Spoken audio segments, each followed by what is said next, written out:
Hi, today I'm going to be showing you this DiDimo electric hot pot. Let's check it out and cook some dinner. I opened the box and pulled out this hot pot. I was pleasantly surprised to see an egg rack for making boiled eggs.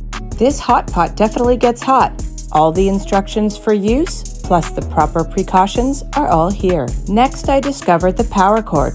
This part plugs directly into the hot pot. Here's the simple dial with 2 levels, high and low. The hot pot min and max fluid levels are very clear. This is safe stainless steel. I'm excited to try this DiDimo 1.5 liter stainless steel mini electric hot pot. Now it's time to cook our favorite ramen. This package has 2 separate servings, which we will make individually. We cleared the minimum fluid line. Turning the hot pot on to level 2, the high level.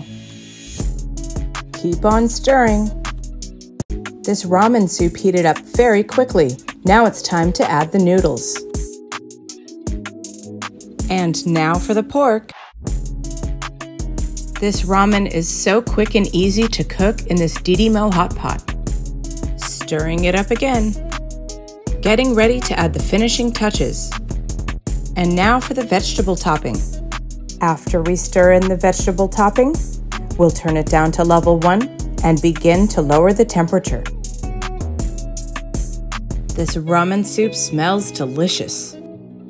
We completed this process one more time, and the 2 of us could enjoy our delicious ramen together. This DiDimo electric hot pot is not only easy to cook with, but it's easy to rinse out and clean. Simply hand wash and let dry. Thanks for listening and watching my video. If you like what you see, please like this video and subscribe to my channel.